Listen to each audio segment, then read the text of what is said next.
in this video I want to show you how to pair your Logitech mouse M240 with your iPad. Step number one is to make sure that this mouse has a battery inserted right over here. So I'll put one with the positive side in this direction. Close the lid. Now turn on the mouse by flipping the switch towards the right side. And then we're going to keep press this button until the light on the top flashes white quickly. So keep it pressed. Okay, it flashes quickly. Release the button. The mouse is now in pairing mode. Set it aside. On the iPad itself, we need to go into Bluetooth and the Bluetooth settings. So you're going to find the settings icon, keep press on it, and then tap on Bluetooth. From here, you're going to see other devices down below and tap on your Logitech M240. Select pair.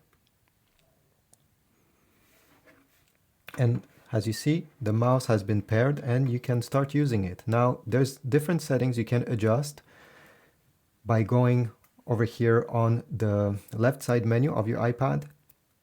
Select accessibility, and then on the right side you need to scroll down and select pointer control.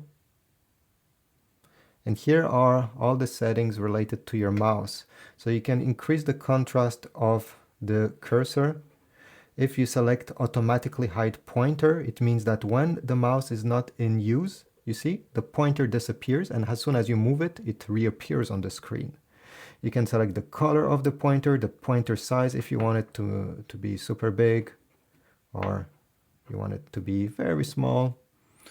The scrolling speed, okay, if you want it faster or slower, and yeah, this is about it.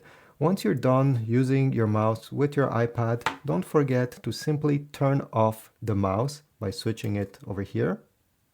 And as you see, nothing is working. Next time you want to use, you don't have to pair it again. Simply turn it on, wait a second or two, and the cursor will appear on your iPad and you'll be able to use it right away. Thanks for watching. If you found this video helpful, leave a comment. Tell me it was helpful. Subscribe, like, and I'll see you in the next video.